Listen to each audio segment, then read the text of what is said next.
Hi, welcome back to English Guru Shekhar.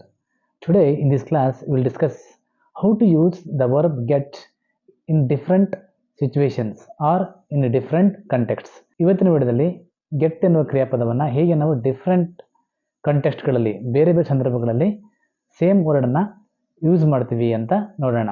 Let us study about how to use the verb get in different contexts. So you know that the past tense of get is got. So ಗೆಟ್ನ ಒಂದು ಭೂತಕಾಲ got. So ಬನ್ನಿ ಹಾಗಾದರೆ first context ನೋಡೋಣ, ಹೇಗೆ ನಾವು ಗೆಟ್ಟನ್ನು use ಮಾಡ್ತೀವಿ. The first context is to receive, obtain or buy something. ಅಂದರೆ ಗೆಟ್ ಮೀನಿಂಗು ಸಮಥಿಂಗನ್ನು ನಾವು ರಿಸೀವ್ ಪಡ್ಕೊಳ್ಳೋದು ಅಥವಾ obtain also the gives the same meaning. Obtain also getting something or buy something, ಏನಾದರೂ ಸಮಥಿಂಗನ್ನು ನಾವು ಕೊಂಡ್ಕೊಳ್ಳೋದಕ್ಕೆ ನಾವೇನು ಕರಿತೀವಿ, ಗೆಟ್ ಅಂತ ಯೂಸ್ ಮಾಡ್ತೀವಿ. If you buy something, that is also called get. If you receive something from someone else, or if you obtain something from someone else, or if you buy something, that is also get. ಅಂದರೆ ನಾವು ಏನಾದರೂ ಬೇರೆಯಿಂದ ಪಡ್ಕೊಂಡ್ರೆ ಅಥವಾ ನಾವು obtain ಮಾಡಿಕೊಂಡ್ರೆ ಅಥವಾ ನಾವು ಏನಾದರೂ by ಮಾಡಿದರೆ ಅಥವಾ ಕೊಂಡ್ಕೊಂಡ್ರೆ ಅದು ಕೂಡ ನಾವು ಗೆಟ್ ಅಂತ ಹೇಳ್ತೀವಿ. C the example, I got A letter from my father. ನಾನು ನಮ್ಮ ಅಪ್ಪನಿಂದ ಒಂದು ಪತ್ರವನ್ನು ಪಡ್ಕೊಂಡೆ, ಅಂದರೆ ಅಬ್ಟೈನ್ ಅಥವಾ ರಿಸೀವ್ ಮಾಡಿಕೊಂಡೆ ಅಂತ ಅರ್ಥ. So here the verb got is used as receive. C the next example, I will come if I get time of work. ಅಂದರೆ ನಾನು ಬರ್ತೀನಿ ಒಂದು ವೇಳೆ ನನಗೆ ಟೈಮ್ ಸಿಕ್ಕರೆ, ಕೆಲಸದಿಂದ ಸಮಯ ಸಿಕ್ಕರೆ, ಅಂದರೆ obtain, it means get. So ನನಗೆ ಟೈಮ್ ಸಿಕ್ಕರೆ ನಾನು ಬರ್ತೀನಿ, ಐ ವಿಲ್ ಕಮ್, ಒಂದು ವೇಳೆ ನನಗೆ ಕೆಲಸದಿಂದ ಟೈಮ್ ಸಿಕ್ಕರೆ ಅಂತ ಅರ್ಥ ಕೊಡುತ್ತೆ. Next see the next example, I get a shock or surprise. ನನಗೇನಾಯಿತು, I receive shock or surprise, ನನಗೆ ಆಶ್ಚರ್ಯ ಅಥವಾ ಒಂದು ಆಘಾತ ಪಡ್ಕೊಂಡೆ ನಾನು. ಅಂದರೆ ನನಗೆ ಒಂದು ಶಾಕ್ ಅಥವಾ ಸರ್ಪ್ರೈಸ್ ನನಗೆ ಆಯಿತು ಅನ್ನೋಕ್ಕೆ ನಾವೇಂತೀವಿ, I get a shock or surprise ಅಂತ ಯೂಸ್ ಮಾಡ್ತೀವಿ. This is the first situation. Get ಎನ್ನುವ ಒಂದು ಕ್ರಿಯಾಪದವನ್ನು ನಾವು ಹಲವಾರು ಕಂಟೆಕ್ಸ್ಟ್ಗಳಲ್ಲಿ ಯೂಸ್ ಮಾಡೋದ್ರಿಂದ ಹಾಗಾಗಿ ಇದನ್ನು ನಾನು ಪಾರ್ಟ್ 1 ಅಂತ ಮಾಡಿದ್ದೇನೆ. ಬಿಫೋರ್ ಕಂಟಿನ್ಯೂಂಗ್ ದ ವಿಡಿಯೋ, ಇದುವರೆಗೂ ಯಾರೆಲ್ಲ ನನ್ನ ಚಾನಲನ್ನು ಸಬ್ಸ್ಕ್ರೈಬ್ ಮಾಡಿದೆ ನೋಡ್ತಿದ್ದೀರಾ, please subscribe my channel and share among your friends, share my videos and also don't forget to comment and like my videos. Let's go to the next situation. ಮುಂದಿನ ಸಿಚುವೇಶನನ್ನು ನೋಡೋಣ. How to use the get. To have something, ಸಮಥಿಂಗನ್ನು ನಾವು ಹೊಂದುವುದು ಅಂತ ಅರ್ಥ. See the example, I have got a lot to do today. ಇವತ್ತು ನಾನು ಮಾಡಲಿಕ್ಕೆ ತುಂಬ ಇದೆ ಕೆಲಸ ಅಂತ ಅರ್ಥ. I have got a lot to do today, ಇವತ್ತು ನಾನು ಮಾಡಲಿಕ್ಕೆ ತುಂಬ ಕೆಲಸ ಇದೆ ಅಂತ ಅರ್ಥ. It means I have something to do today ಅಂತ ಅರ್ಥ. See the next example, have you got a spare pen. It means have you got a spare pen means do you have a spare pen, ಅಂದರೆ extra pen ನಿನ್ನ ಹತ್ರ ಇದೆಯಾ ಅಂತ ಅರ್ಥ. That means have you got a spare pen. That means have you got a spare pen ಅಂದರೆ do you have a spare pen ಅಂತ ಅರ್ಥ. It means ನಿನ್ನ ಹತ್ರ ಒಂದು ಎಕ್ಸ್ಟ್ರಾ ಪೆನ್ ಇದೆಯಾ ಅಂತ ಅರ್ಥ ಕೊಡುತ್ತೆ. Come to the third context, ಹೇಗೆ ನಾವು ಗೆಟ್ಟನ್ನು ಯೂಸ್ ಮಾಡ್ತೀವಿ. See here we use get to express to arrive at or reach a place. ಒಂದು ಪ್ಲೇಸ್ ಅಥವಾ ಒಂದು ಜಾಗಕ್ಕೆ ಬರಲಿಕ್ಕೆ, ಆಗಮಿಸೋದಕ್ಕೆ, ಒಂದು ಪ್ಲೇಸ್ ಅಥವಾ ಒಂದು ಜಾಗಕ್ಕೆ ಅರೈವ್ ಆಗಲಿಕ್ಕೆ ಅಥವಾ ಅಲ್ಲಿಗೆ ನಾವು ರೀಚ್ ಆಗಲಿಕ್ಕೆ ಅಥವಾ ಅಲ್ಲಿಗೆ ಒಂದು ಆಗಮಿಸಲಿಕ್ಕೆ ಅಥವಾ ಅಲ್ಲಿಗೆ ಆಗಮಿಸುವುದ್ರ ಬಗ್ಗೆ ಹೇಳೋದಕ್ಕೆ ನಾವೇನು ಮಾಡ್ತೀವಿ, ಗೆಟ್ ವರ್ಬನ್ನು ಯೂಸ್ ಮಾಡ್ತೀವಿ. See the example here, what time do you usually get office. ನೀನು ಸಾಮಾನ್ಯವಾಗಿ ಯೂಶ್ವಲಿ ಯಾವ ಟೈಮಿಗೆ ಆಫೀಸಿಗೆ ಅರೈವ್ ಆಗ್ತೀಯಾ ಅಥವಾ ಯಾವ ಟೈಮು ಆಫೀಸಿಗೆ ನೀನು ಆಗಮಿಸ್ತೀಯಾ. Arrive means ಆಗಮಿಸು. ನೀನು ಸಾಮಾನ್ಯವಾಗಿ ಯಾವ ಟೈಮಿಗೆ ಆಫೀಸಿಗೆ ಆಗಮಿಸ್ತೀಯಾ ಅಂತ it's questioning someone else. Okay, here we have used get as arrive in this example. ಈ ಎಕ್ಸಾಂಪಲ್ ನಾವು ಗೆಟ್ಟನ್ನು ಅರೈವ್ ಅನ್ನೋ ಮೀನಿಂಗಲ್ಲಿ ನಾವು ಯೂಸ್ ಮಾಡ್ತಾಯಿದ್ದೀವಿ ಅಥವಾ ರೀಚ್ ಅನ್ನೋ ಮೀನಿಂಗಲ್ಲಿ ನಾವು ಇಲ್ಲಿ ಯೂಸ್ ಮಾಡ್ತಾಯಿದ್ದೀವಿ. See the next example. He got halfway up the mountain then gave up. He got halfway up the mountain. It means ಅವನು ಆ ಪರ್ವತದ ಅರ್ಧ ತನಕ ಹತ್ತಿದ, ಅರ್ಧದವರೆಗೂ ರೀಚ್ ಆದ. ಸೊ ಇಲ್ಲಿ ಗಾಟ್ ಮೀನ್ಸ್ ರೀಚ್ ಆದ ಅಂತ ಅರ್ಥ. See the meaning there, to arrive at or reach a place ಅಂತ ಇದೆಯಲ್ಲ, ಅದರ ಅರ್ಥ ಯಾವ ಪ್ಲೇಸಲ್ಲಿ? ಮೌಂಟೇನ್. ಆ ಮೌಂಟೇನಿಗೆ ಅವನು ಏನು ಮಾಡಿದ? ಹಿ ಗಾಟ್ ಹಾಫ್ ವೇ, ಅಂದರೆ ಅರ್ಧ ದಾರಿ ತನಕ ಅವನು ಆ ಮೌಂಟೇನನ್ನು ಹತ್ತಿದ ಅಥವಾ ರೀಚ್ ಆದ. ದೆನ್ ಗೇವ್ ಅಪ್, ಅರ್ಧ ದಾರಿವರೆಗೂ ಆ ಮೌಂಟೇನನ್ನು ಹತ್ತಿಬಿಟ್ಟು ಏನು ಮಾಡಿದ ಅವನು? ಆಮೇಲೆ ಗೇವ್ ಅಪ್ ಅಂದರೆ ಬಿಟ್ಬಿಟ್ಟ, ಅಂದರೆ ಅವನ ಕೈಯಿಂದ ಆಗಲಿಲ್ಲ ಅಂತ ಅರ್ಥ. Here got is used as to reach a place. Here the place is mountain. Come to the next context. ಮುಂದಿನ ಕಂಟೆಕ್ಸ್ಟ್ ನೋಡೋಣ.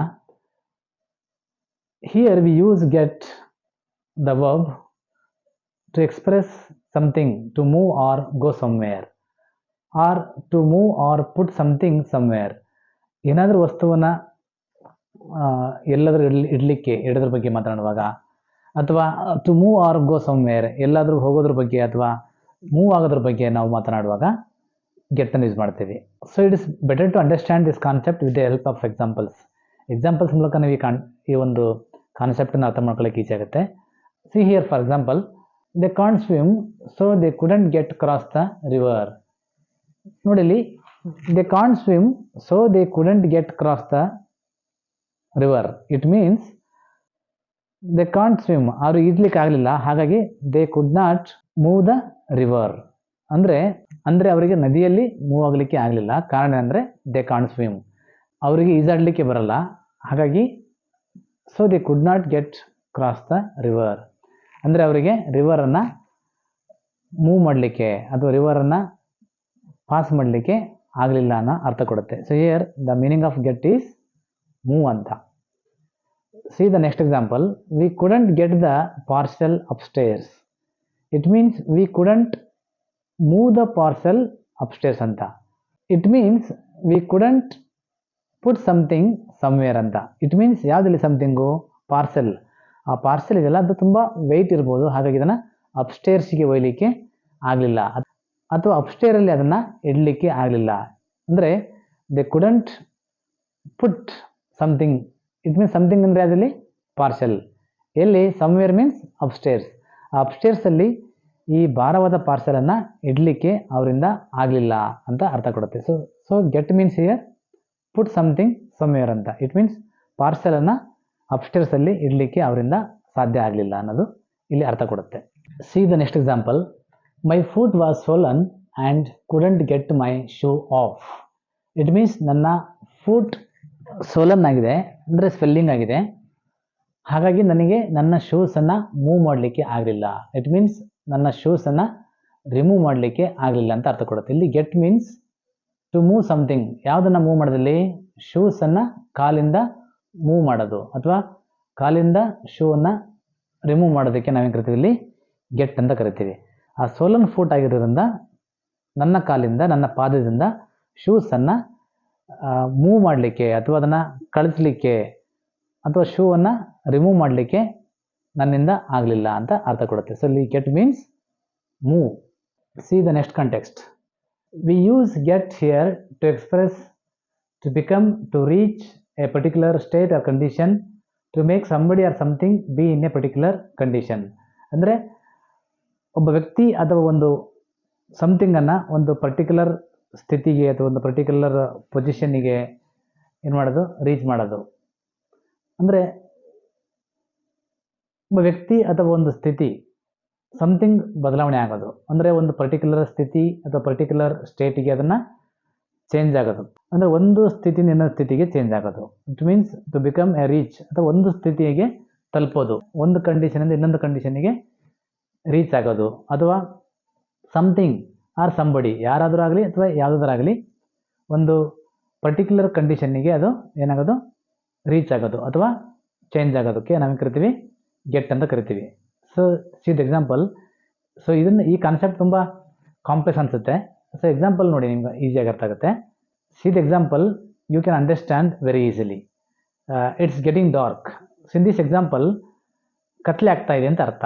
Getting means here it is becoming dark ಅಂತ, or it is reaching a particular state, that is from day to night ಅಂತ. ದಿನದಿಂದ ರಾತ್ರಿಯ ಒಂದು ಸಿಚುವೇಶನ್ಗೆ, ರಾತ್ರಿಯ ಒಂದು ಕಂಡೀಷನ್ಗೆ change ಆಗೋದು ಅಥವಾ ರೀಚ್ ಆಗೋದಕ್ಕೆ ನಾವು ಕರಿತೀವಿ ಇಲ್ಲಿ ಗೆಟ್ಟಿಂಗ್ ಅಂತ ಕರಿತೀವಿ. ಅಂದರೆ ಕತ್ತಲೆ, ಬೆಳಕಿನಿಂದ ಕತ್ತಲೆ ಆಗೋದು. ಇಟ್ ಮೀನ್ಸ್ ಹಗಲಿದ್ದು ರಾತ್ರಿ ಆಗೋದಕ್ಕೆ ನಾವೇನು ಕರಿತೀವಿ ಗೆಟ್ಟಿಂಗ್ ಡಾರ್ಕ್ ಅಂತ ಕರಿತೀವಿ. ಇಲ್ಲಿ ಬೆಳಕಿನಿಂದ ಕತ್ತಲೆಗೆ ಚೇಂಜ್ ಆಗೋದಕ್ಕೆ ಏನು ಕರಿತೀವಿ ನಾವಿಲ್ಲಿ ಗೆಟ್ಟಿಂಗ್ ಅಂತ ಕರಿತೀವಿ. It's getting dark.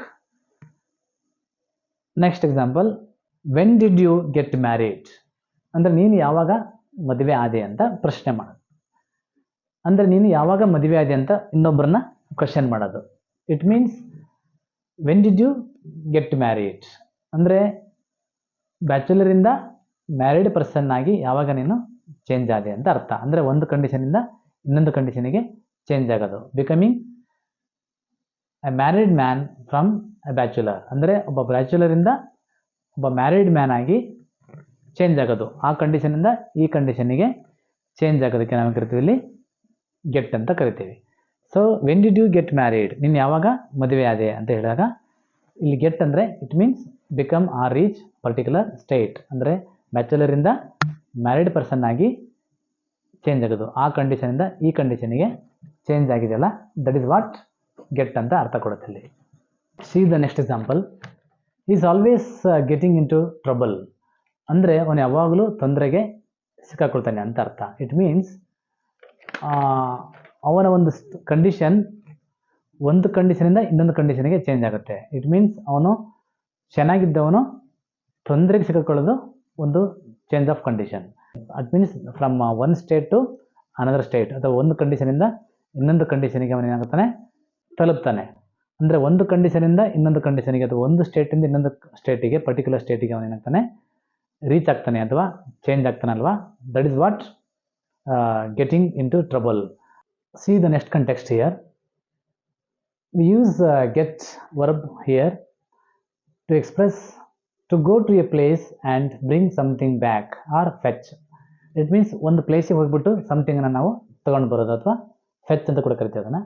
ಸಮಥಿಂಗ್ನ ತಗೊಂಡು ಬರೋದು. That is what bring. See the example, go and get me some vegetables from the market. ಮಾರ್ಕೆಟ್ಗೆ ಹೋಗ್ಬಿಟ್ಟು ನನಗೆ ಸ್ವಲ್ಪ ವೆಜಿಟೇಬಲ್ಸನ್ನು ತಗೊಂಡು ಬಾ.